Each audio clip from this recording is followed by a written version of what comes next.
Hello दोस्तों, मैं दीपक मोहबिया। मेरे YouTube चैनल में आपका स्वागत है। दोस्तों, इस वीडियो में मैं बात करने वाला हूं SBI health care opportunities fund के बारे में। यह एक सेक्टर स्पेसिफिक फंड है जो कि हेल्थ केयर सेक्टर को रिप्रेजेंट करता है। मुझे लगता है कि आज की ज़रूरत के हिसाब से यह उपयुक्त म्यूचुअल फंड है। जिस तरह से आज पूरा विश्व कोरोना वायरस से फाइट कर रहा है, ऐसी स्थिति में जो भी कंपनियां हेल्थ केयर सेक्टर से जुड़ी हुई हैं उनका एक बहुत इम्पोर्टेंट रोल होता है और मुझे लगता है कि आगे चल के इन कंपनियों का परफॉर्मेंस भी अच्छा रहेगा। तो दोस्तों, आगे बढ़ने से पहले डिस्क्लेमर कि अगर आप म्यूचुअल फंड में या स्टॉक मार्केट में अभी नए हैं तो आपको पहले सेक्टर स्पेसिफिक फंड के बारे में अधिक जानकारी प्राप्त करनी है, उसके बाद कोई सेक्टर स्पेसिफिक फंड लेना है। इस वीडियो को आप सिर्फ एक जानकारी के पर्पज से यूज करें। तो आगे बढ़ते हैं। दोस्तों, आगे बढ़ने से पहले आपको ये भी जानना होगा कि म्यूचुअल फंड के कई प्रकार हैं और इसमें म्यूचुअल फंड में आप बेस्ड ऑन इन्वेस्टमेंट स्टाइल और based on investor buying approach और ऑर्गेनाइजेशनल स्ट्रक्चर और पोर्टफोलियो कंपोजिशन, इसको अलग अलग भागों में बांट सकते हैं। तो यहाँ पे ये जो फंड के बारे में मैं जो बात कर रहा हूँ वो कौन से टाइप में आता है वो आपको पहले जानना जरूरी है। ये आपको आसानी हो जाएगी इसके बाद में कि आप आगे बढ़ना चाहते हैं इस फंड को लेने के लिए या नहीं लेना चाहते हैं। तो सबसे पहले मैं बता दूं कि ये based on funds portfolio composition, यह इक्विटी फंड है। मतलब इसमें आपका जो भी इन्वेस्टमेंट होगा उसका 80% इक्विटी और इक्विटी रिलेटेड इंस्ट्रूमेंट में इन्वेस्ट होगा। अगर बेस्ड ऑन इन्वेस्टमेंट स्टाइल की बात करें तो ये एक्टिव फंड है जिसमें फंड मैनेजर का इंपॉर्टेंट रोल है। अगर इन्वेस्टर का बाइंग अप्रोच की बात करें तो इसमें दोनों तरीके से रेगुलर और डायरेक्ट, मतलब अगर आप चाहते हैं कि इस फंड में निवेश करना है तो आप डायरेक्ट म्यूचुअल फंड कंपनी जो कि SBI म्यूचुअल फंड है से डायरेक्ट खरीद सकते हैं या फिर बीच में आप एजेंट के थ्रू भी इस फंड को खरीद सकते हैं। यह एक ओपन एंडेड फंड है तो इसको आप स्टॉक मार्केट से नहीं खरीद सकते, आपको फंड हाउस से ही खरीदना पड़ेगा। यहाँ पे मैंने जो भी जानकारी ली है वो SBI म्यूचुअल फंड के वेबसाइट से लिया हुआ है। तो आप और अधिक जानकारी चाहते हैं तो आप म्यूचुअल फंड की वेबसाइट को रिफर कर सकते हैं। तो अगर फंड ऑब्जेक्टिव को देखें तो SBI health care opportunities fund aims to provide investors with the opportunity of long-term capital appreciation by investing in a diversified portfolio of equity and equity-related securities in healthcare space। तो जैसा कि मैंने पहले बताया कि ये इक्विटी फंड है, इसलिए मैक्सिमम इन्वेस्टमेंट इक्विटी और या कहें स्टॉक खरीदने में जाएगा। अब यहाँ पे बात किया कि हेल्थ केयर स्पेस की कंपनियों में इन्वेस्ट होगा, तो अब ये हेल्थ केयर स्पेस की कंपनी कौन कौन सी, तो इस फंड की बात करें तो कहाँ इन्वेस्ट हो सकता है। तो कंपनियां जो कि फार्मास्यूटिकल्स में है, hospitals, medical equipments, health care service providers और बायोटेक्नोलॉजी। अब जो भी पैसा इन्वेस्ट होगा उसका 80% तो इक्विटी और इक्विटी रिलेटेड सिक्योरिटीज में जाएगा, उसके अलावा फिर 20% दूसरे एसेट क्लास में निवेश हो सकता है। अगर स्टॉक पिकिंग की बात करें तो यह fund bottom up approach follow करता है। तो ये तो आपको बता ही दिया हूं कि कैटेगरी इक्विटी है, रिस्क हाई है क्योंकि ये सेक्टर स्पेसिफिक इक्विटी फंड है। लॉन्च डेट 14 जुलाई 1999। Benchmark S&P health care index को ये फॉलो करता है। तो कोई भी फंड है उसका एक बेंचमार्क होता है, तो आप परफॉर्मेंस के लिए कंपेयर कर सकते हैं कि जो बेंचमार्क का परफॉर्मेंस कैसा है और फंड का परफॉर्मेंस कैसा है। अगर एसेट अंडर मैनेजमेंट की बात करें तो 31 मार्च 2020 को एसेट अंडर मैनेजमेंट था 852.99 करोड़ रुपीस। अगेन 31 मार्च 2020 को अगर मैं इस फंड के परफॉर्मेंस की बात करूं तो एक साल का रिटर्न था वो निगेटिव में था, -4.94%।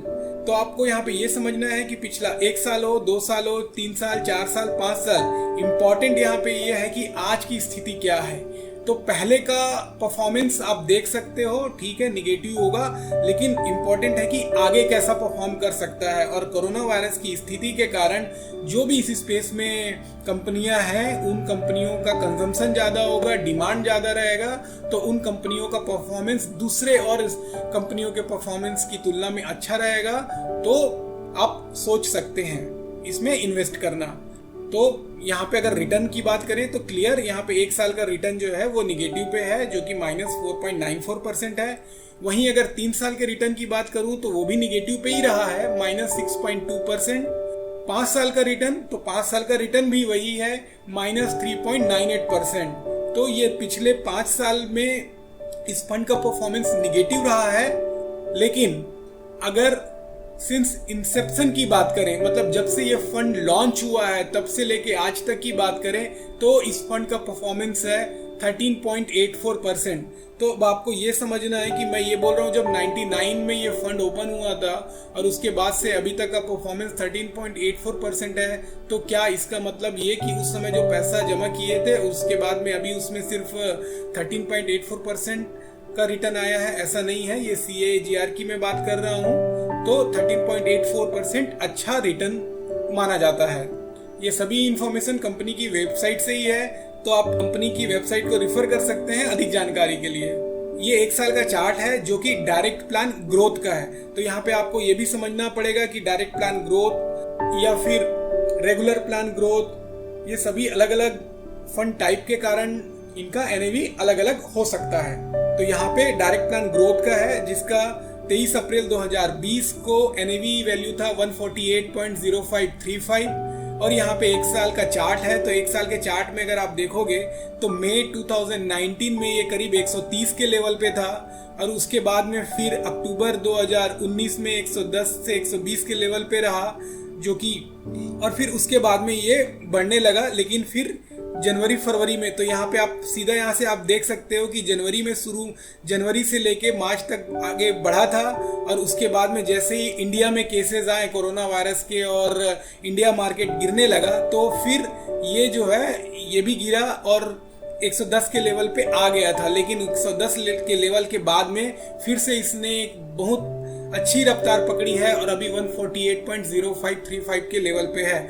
तो आप ये स्ट्रेटजी अपना सकते हैं कि आप मार्केट को फॉलो करते रहें, फंड को भी फॉलो करते रहें और जो भी अगर कोई न्यूज़ आती है जो कि मार्केट के एक्सपेक्टेशन के हिसाब से नहीं है तो उस समय मार्केट गिरेगा। हो सकता है कि ये फंड का भी परफॉर्मेंस उसी के हिसाब से हो। तो जैसे ही इसमें ये फंड की वैल्यू थोड़ी गिरती है, आप जो है इसको एक्यूमुलेट कर सकते हैं। अब बात कर लेते हैं कि इस फंड के पोर्टफोलियो में कौन कौन से मेजर स्टॉक्स हैं। तो सिप्ला लिमिटेड 8.92%, ये मैं बात कर रहा हूँ 31 मार्च 2020 का, तो अभी भी ऑन एन एवरेज उसी के लेवल पे ही होगा। तो डिवीज लेबोरेटरीज का है 8.86%, about India limited 7.11%, cash equivalent 5.79% रहा, ल्यूपिन लिमिटेड 5.53%, सन फार्मा 4.95%, डॉक्टर रेड्डीज लेबोरेटरीज 4.57%। तो यहाँ पे आप ये फंड, यहाँ पे मैं टोटल कंपनियों का लिस्ट नहीं दिया हूँ, यहाँ पे मेजर जो हैं उनका ही लिस्ट यहाँ पे दिया हुआ। तो आप ये से समझ सकते हैं कि यहाँ पे जो अलग अलग लाइन ऑफ बिजनेस में है, हालांकि हेल्थ स्पेस में है लेकिन अलग अलग लाइन ऑफ बिजनेस में है, वो सभी कंपनियों का ये एक मिक्सचर है। तो अगर एक पर्टिकुलर कंपनी का परफॉर्मेंस कोई कारण से ठीक नहीं भी होता है तो भी कोई दिक्कत नहीं होगी, क्योंकि इसमें इस बास्केट में कई सारी कंपनियां हैं जो डेफिनेटली अच्छा परफॉर्म करेगी। तो दोस्तों अगर आप चाह रहे हैं कि इस सिचुएशन में कोई सेक्टर स्पेसिफिक फंड में निवेश करें, तो आपको ज़रूर हेल्थ केयर स्पेस के जो भी फंड्स हैं उस पर डेफिनेटली नज़र डालनी चाहिए और उसके बाद में जो है आप अपना डिसीजन ले सकते हैं कि आपको हेल्थ केयर सेक्टर में निवेश करना है कि नहीं करना है। तो दोस्तों ये तो थी शॉर्ट में जानकारी SBI health care opportunities fund के बारे में।